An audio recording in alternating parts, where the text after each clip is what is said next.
ఓం విదురాయ నమః. సమత సమంగళాన్ని సంతు సర్వే జనా సుఖినో భవంతు.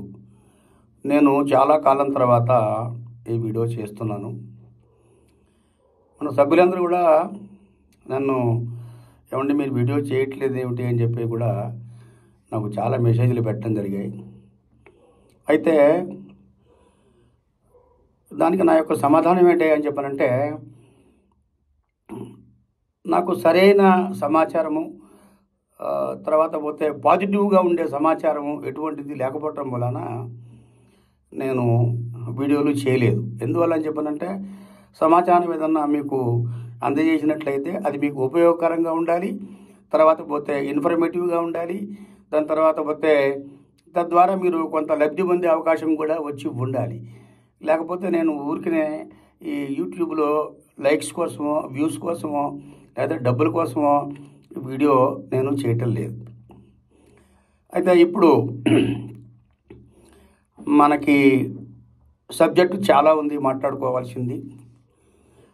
సబ్జెక్ట్ నెంబర్ 1, మినిమం పెన్షన్ మీద చాలా రకాల సమాచారాలు కర్ణాకర్ణిగా వివిధ రకాలుగా వివిధ రూపాల్లో వస్తున్నాయి. తర్వాత పోతే 17/1/2025 నాడు ఈ కమిషనర్ గారు అన్ని ఆఫీసులకు, అన్ని రీజనల్ ఆఫీసులకు, వాళ్ళ అకౌంటెంట్స్ జోన్స్కు ఒక నిర్దిష్టమైన లేఖ రాశారు. అదేమిటా అని చెప్పానంటే, వాళ్ళందరినీ ఎందుకు ఇంత జాప్యం జరుగుతోంది, ఈ పెన్షన్ ఆన్ హైయర్ వేసెస్ మీద మీరు ఎందుకు తగిన చర్యలు తీసుకోవటం లేదు, కొన్ని ఆర్పిఎఫ్సీలు చాలా త్వరితగతిన ఈ సమస్యని పరిష్కరించాయి, మరి అన్నీ దాన్ని స్ఫూర్తిగా తీసుకుని ఎందుకు చేయలేదు, కాబట్టి ఈ జాప్యం మీరు ఇంకా చేయటానికి వీలు లేదు, తొందరగా వీటిని పరిష్కరించండి అని చెప్పేసి ఆయన ఒక డెడ్ లైన్ కూడా విధిస్తూ ఒక లేఖ రాశారు. ఏ ఆర్పిఎఫ్సీలో అయితే 5,000కు మించకుండా అప్లికేషన్స్ ఉన్నాయో వాళ్ళందరినీ కూడాను 24/1/2025లోగా అన్ని అప్లికేషన్స్ని స్క్రూటినీ చేసి వాటి యొక్క పెన్షన్ ఆన్ హైయర్ వేజెస్ మీద డిమాండ్ లెటర్లో లేకపోతే వాటిని తిరస్కరించడమో ఏం చేయాలనేది మీరు నిర్ణయించండి అని చెప్పేసి అదొక డేట్ ఇవ్వడం జరిగింది. ఏ ఆర్పిఎఫ్సీలో అయితే 5,000కు మించి అప్లికేషన్స్ ఉంటాయో వాళ్ళకి 7th February 2025 వరకు టైం ఇచ్చి ఆ లోపల మీరు అన్నీ క్లియర్ చేయండి, ఈ జాప్యం అనేది ఇంకా కుదరదు, ఈ జాప్యం చేయడానికి వీల్లేదు. తర్వాత పోతే ఎవరెవరు ఎలాగా పనిచేశారో వాటి మీద నేను ఆడిట్ కూడా వేస్తానని చెప్పేసి సెంట్రల్ ప్రావిడెంట్ ఫండ్ కమిషనర్ గారు వారి యొక్క ఇంటర్నల్ లేఖ ద్వారా అందరికీ చెప్పడం జరిగింది.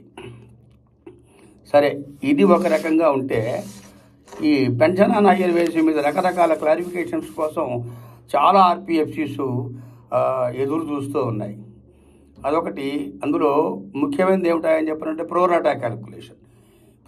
ప్రోరాటా క్యాలిక్యులేషన్ మీద మనము చెయ్యాలా వద్దా, ఎలా చెయ్యాలి ఏమిటి, దాని మీద సరైన క్లారిటీ లేదు కదా అని ఒక మీమాంస. రెండవది ఏమిటాయా అని చెప్పానంటే, ఈ pension on hire wages decide చేసినప్పుడు ఈ ట్రస్ట్ రూల్స్ని ఏ విధంగా పరిగణలోకి తీసుకోవాలి, ట్రస్ట్ రూల్ అనేది ఒకటి వచ్చింది కదా, దీన్ని ఏ విధంగా పరిగణలోకి తీసుకోవాలనేది ముఖ్యమైన అంశం కింద అందులో పేర్కొనబడింది. అయితే 18/1/2025 నాడు ఈ ఆల్ ఆర్పిఎఫ్సీస్కి, ఆల్ జోనల్ ఆఫీసర్స్కి ఈ అసిస్టెంట్ ప్రావిడెంట్ ఫండ్ కమిషనర్ గారి లెవెల్లో ఒక సర్క్యులర్ జారీ చేయడం జరిగింది. ఆ సర్క్యులర్ నెంబరు 951/977 18/1/2025. అందులో ముఖ్యంగా 4 పాయింట్లు డిసైడ్ చేశారు. 4 పాయింట్లు డిసైడ్ చేసి వాటికి క్లారిఫికేషన్స్ అని ఒక పేరు పెట్టారు దానికి. అయితే పెన్షన్ కంపిటీషన్ ఆన్ ప్రోరాటా బేసిస్ అన్నది ఫస్ట్ పాయింట్. అయితే ఈ పారా 12లో ఏదైతే ప్రోరాటా క్యాలిక్యులేషన్ చెప్పబడి ఉందో ఆ ప్రోరాటా క్యాలిక్యులేషన్ నిలబడుతుంది. ఆ ప్రోరాటా క్యాలిక్యులేషన్ ప్రకారమే ఎటువంటి డిస్క్రిపెన్సీ లేకుండా 1/9/2025 14కు పూర్వం రిటైర్ అయిన వాడికి ఒక క్యాలిక్యులేషను, 1/9/2014 తర్వాత రిటైర్ అవుతున్న వాళ్ళకి ఈ ప్రోరాటా మీద ముందు క్యాలిక్యులేషను తర్వాత కలెక్షన్ 2 క్యాలిక్యులేషన్స్ కలిపి ఇవ్వవలసింది. ఇది సముచితమైన విధానమేను, ఇది సరైన విధానమేను అంటూ వాళ్ళు ఇందులో క్లారిఫికేషన్ పేర్కొన్నారు. తర్వాత పోతే example establishments eligibility for pension and higher wage to be based on trust rules. అంటే ఎగ్జాంపుల్ ఎస్టాబ్లిష్మెంట్ మీద ఈ ఆర్పిఎఫ్సి వారు ఇప్పుడు కాదు, దాదాపు ఒక 20 ఏళ్ల నుంచి ఒక డిఫరెంట్ దృక్పథంతో మాట్లాడుతున్నారు. అసలు ఈ ఎగ్జాంపుల్ ఎస్టాబ్లిష్మెంటు మాకు సంబంధించింది కాదు అన్నట్లు కూడా చాలాసార్లు వాళ్ళు పేర్కొనడం జరిగింది. అయితే ఇప్పుడు ఏ ట్రస్ట్ రూల్స్లో అయితే ఈ పెన్షన్ సంబంధితంగా సరైన ప్రొవిజన్ ఉంటుందో ఆ ట్రస్ట్కే మేము పెన్షన్ అండ్ హైర్ వేసి ఇస్తాము అన్నట్లుగా ఇదివరకు చెప్పడం జరిగింది. అయితే వాళ్ళు ఇంకొక మాట ఈ దాంట్లో ఏమని రాశారని చెప్పనంటే, ఈ 4/11/2022 నాడు వచ్చిన జడ్జిమెంట్ తర్వాత ఏవైనా ట్రస్టులు అమెండ్మెంట్ చేసుకుంటే అటువంటి అమెండ్మెంట్లు చెల్లవు అని రాశాడు. అంటే పెన్షన్ హైర్ వేజ్ సంబంధితంగా ఏమన్నా కనుక ఈ వాళ్ళు సర్దుబాట్లు చేసి ఏమన్నా అమెండ్మెంట్లు పెట్టుకుని ఉంటే ఆ అమెండ్మెంట్లు చెల్లవు అని చెప్పని అన్నారు. అయితే ఇక్కడ నా యొక్క విశ్లేషణ ఏంటా అని చెప్పనంటే, ఏ ట్రస్ట్ రూల్స్లో కూడాను పెన్షన్ సంబంధితంగా ఎప్పుడు ఎవరు ఏం పేర్కొనలేదు, ఎలా ఇస్తాం ఏమిటి అని. ఎందువల్ల ఇది EPS 95 అన్న స్కీమ్కి లోబడి ఉన్నది. అందరూ కూడాను చాలా ట్రస్టులు వాళ్ళ PF కంట్రిబ్యూషన్స్ హయ్యర్ వేజెస్ మీద చేసి ఆల్రెడీ దానిలో ఓన్లీ 8.33% మాత్రమే 15,000కో లేకపోతే 5,000కో 6,500కో పెంచకుండా పెన్షన్ ఫండ్ కట్టి ఉన్నారు.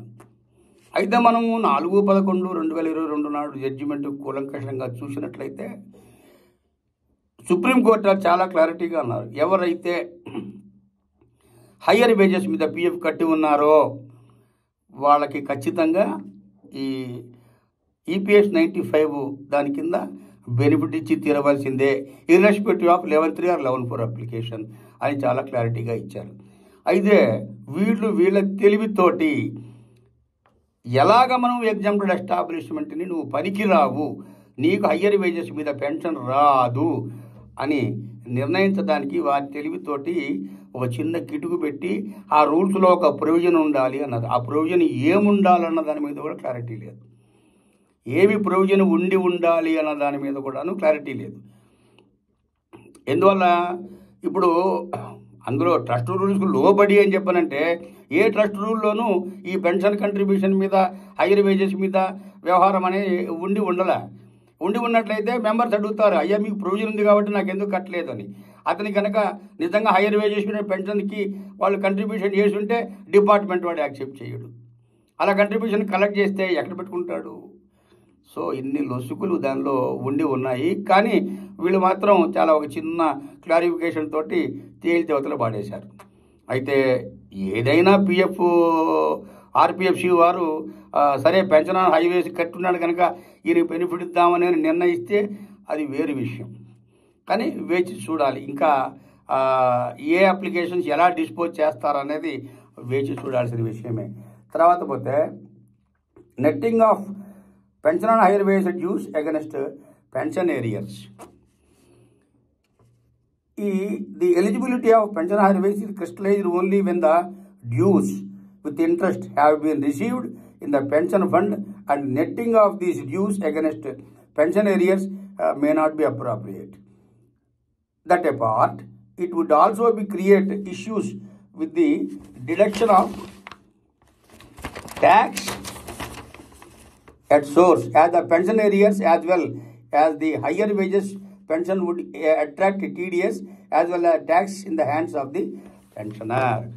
ఏమంటున్నారంటే ఒకవేళ ఈ పెన్షన్ ఆన్ హైయర్ వేజెస్ ఏమైనా డిసైడ్ అయితే ఆ ఏరియర్స్కి దీనికి వాళ్ళు సరిగ్గా అడ్జస్ట్మెంటు చేయటం కుదరదు. ఎందువల్ల ఇప్పుడు పెన్షన్ హైయర్ వేజెస్ వచ్చి డిసైడ్ అయిపోయిన తర్వాత చాలా ఏరియర్స్ వస్తాయి. ఒకటే సంవత్సరంలో చాలా ఏరియర్స్ వస్తాయి.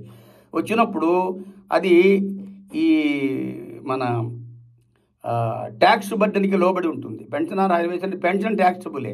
పెన్షన్ ట్యాక్సబుల్ అయినప్పుడు ఈ హైయర్ వేజెస్ మీద వచ్చినప్పుడు ఒకటే సంవత్సరంలో ఇంత వస్తే దాని మీద టీడీఎస్ కట్టవలసి వస్తుంది. కాబట్టి టీడీఎస్ అనేది ఈ పెన్షనర్ బాధ్యతే అని వాళ్ళు మాట్లాడుతున్నారు. మేము we will not deduct any tax at source అనో, లేకపోతే కొంతమంది ట్యాక్స్ ఎట్ డిడక్ట్ చేసినా మనం ఆశ్చర్యపోనవసరం లేదు. తర్వాత వద్దాం. Reckoning wage arrears that are payable retrospectively. The revision of wages with retrospective effect were not deliberate or willful default on the part of the employers. Therefore, such wages should be accounted for against the retrospective months for which the arrears were meant. In such cases, it would not be appropriate to recover damages under 14B. However, the interest on such dues, either from EPF contribution or through demand letters, may be recovered up to the date of retirement or cessation of membership of EPS 95, whichever is earlier. It may be reiterated that no damages may be imposed on such cases. ఇంకోటి ఏంటంటే ఇప్పుడు pension on hire wages అన్నప్పుడు hire wages మీద వాళ్ళు ఎప్పటి నుంచో గత 10 ఏళ్ళ నుంచో 15 ఏళ్ళ నుంచో, అంటే ఇన్ ది సెన్స్ 2014 నుంచి అనుకోండి, లేకపోతే అంతకు ముందు నుంచి అప్పుడు సర్వీసులు నుంచి కలెక్ట్ చేసినప్పుడు ఆ ఏరియర్స్ మీద సెక్షన్ 14B డ్యామేజెస్ పడతాయి అన్నమాట. ఎందుకంటే కట్టలేదు అన్న దాని మీద తీసుకుని కట్టవలసి వచ్చింది కాబట్టి ఇప్పుడు అది డిమాండ్ వచ్చింది కాబట్టి మీరు 14B కింద ఎంప్లాయర్ని ఇంట్రెస్ట్ కట్టమంటారు. అది కట్టమని చెప్పము, అది ఇంట్రెస్ట్ వర్తించదు అన్న మాట ఒకటి ఎంప్లాయర్కి సులువు చేస్తున్నట్టుగా మాట్లాడాడు. అయితే నేను చెప్పొచ్చేది ఏంటంటే ఇంత ప్రహసనం చేసి ఇంత క్లారిఫికేషన్ చేసిన ఎగ్జంప్టెడ్ ఎస్టాబ్లిష్మెంట్స్ని ఈ పెన్షన్ ఆన్ హైయర్ వేజెస్ మీద కవర్ చేస్తారనేది నాకు ఇంకా ప్రశ్నార్థకంగానే మిగిలిపోయింది. ఎందువల్ల ప్రశ్నార్థకంగా మిగులుతున్నది? వాళ్ళు ట్రస్ట్ రూల్స్ మళ్ళా దీనికి సంబంధితంగా దానిలో ఏదో క్లాజ్ ఉండాలి అంటున్నారు. ఏ క్లాజ్ ఉండాలన్నది మాత్రం వాళ్ళు క్లారిటీ పెట్టాల. ఏ క్లాజ్ ఉండాలని క్లారిటీ పెట్టినట్టయితే అది ఖచ్చితంగా అగైన్ మళ్ళా సుప్రీంకోర్టు వారి జడ్జిమెంట్కి వివాదాస్పదమైన రీతిగా మారిపోతుంది. అయితే మొన్న ఈ మినిమం పెన్షన్ మీద చాలా పెద్ద గొడవలు జరిగి సెంట్రల్ బోర్డ్ ఆఫ్ ట్రస్టీస్లో కూడా మీటింగ్లో పెట్టి రేపు ఫిబ్రవరిలో జరిగే మన బడ్జెట్లో దాన్ని ప్రవేశపెడతారు అని చెప్పేసి అన్నారు. కొంతమంది ఏమన్నారా అని చెప్పంటే, మీరు పెన్షన్ కనుక మినిమం పెన్షన్ డిసైడ్ చేస్తే అసలు పెన్షన్ ఆన్ హైయర్ వేజెస్కి ఎవరు కూడా సుముఖత వ్యక్తం చేయరు, మీరు పెన్షన్ ఆన్ హైయర్ వేజెస్ కూడా మీరు దాని గురించి పెద్ద పట్టించుకోనక్కర్లేదు, ఈ మినిమం పెన్షన్ డిసైడ్ చేయండి అని మాట్లాడారు. అది కూడా ఒకందుకు మంచిది అనిపించినా కానీ ఎవరైతే నిజంగా పెన్షన్ ఆన్ హైయర్ వేజెస్ మీద ఎక్కువ పొంది ఉంటారో వాళ్ళు నిజంగా ఈ మినిమం పెన్షన్ వల్ల దెబ్బతినే అవకాశం ఉందని నేను అంటా. అయితే మినిమం పెన్షను వాళ్ళు డిసైడ్ చేసిన తర్వాత ఇక నేను pension on hire wages consideration చేయను అని అంటాడు. వాళ్ళ ఇష్టం, పెట్టవచ్చు. అది వాళ్ళు పెట్టినప్పుడు ఇంకా దానికి తిరిగే ఉంది. వీళ్ళు ట్రస్ట్లని నువ్వు ప్రాస్పెక్టివ్ నువ్వు రూల్స్ మార్చుకోవద్దని చెప్తున్నాడు కానీ బట్ డిపార్ట్మెంట్ మాత్రం రిట్రాస్పెక్టివ్ కానీ ప్రాస్పెక్టివ్ కానీ ఆ డిపార్ట్మెంట్ పుట్టినప్పటి నుంచి కానీ నేను రూల్ మార్చుకోవచ్చు అని అంటున్నాడు. వాళ్ళకి ఆ ప్రొవిజను బై డిఫాల్ట్ ఆ సెక్షన్లో యాక్ట్లో ప్రొవిజన్ పెట్టి ఉన్నారు. అయితే ఈ మినిమం వేజెస్ పెన్షన్ కనుక నిజంగా డిసైడ్ అయితే నా యొక్క సదుపాయం ఏమిటాయని చెప్పానంటే ఎవరు కూడా పెన్షన్ ఆన్ హైయర్ వేజెస్కి అప్లికేషన్ పెట్టుకోవద్దు, అప్లికేషన్ యాక్సెప్ట్ చేయొద్దు. ఎందువల్ల అని చెప్పానంటే లక్షల లక్షల రూపాయలు మీరు ఇక్కడ డిపాజిట్ పెట్టి మీకు వచ్చే పెన్షన్ 10,000, 12,000, 13,000 అయితే it will not be A financially viable solution, financially viable calculation కాదు అది. వాళ్ళు మనం ఇచ్చిన ఆ మినిమం పెన్షన్ తోటే డిసైడ్ చేసి మనకేదో 5,000, 6,000 వస్తే మినిమం పెన్షన్ 7,500 రూపీస్ డిసైడ్ చేశాడు అనుకోండి, అది చాలా హాయిగా ఉంటుంది. శుభ్రంగా 7,500 లైఫ్ లాంగ్ ఎంజాయ్ చేసి, అంటే మీరు పెట్టిన ఇన్వెస్ట్మెంట్కి 7,500 ఎగ్జాక్ట్లీ కరెక్ట్ అమౌంట్ అనమాట. సో అందువల్ల ఈ పెన్షన్ ఆన్ హైర్ వేసేది with respect to example establishment వాడు ఏదో క్లారిఫికేషన్ ఇచ్చారన్నారు, కానీ అది అంత సుముఖంగా లేదన్నట్టుగా నా యొక్క అభిప్రాయం. మరి పెద్దలు ఎవరన్నా ఉంటే దాని గురించి విచారించవచ్చు. అదే నాకు తెలిసిన నాలెడ్జ్ ప్రకారం, నాకున్న నాలెడ్జ్ ప్రకారం నేను చెప్పాను. తదుపరి ఇంకా ఏమన్నా మంచి సమాచారం వచ్చి విశ్లేషణ చేయవలసిన విషయాలు ఉంటే కనుక నేను ఇంకో కొన్ని వీడియోలు కంటిన్యూ చేస్తాను. అంతవరకు సెలవు. సర్వే జనా సుఖినో భవంతు. సమస్త సమ్మంగళాని సంతు.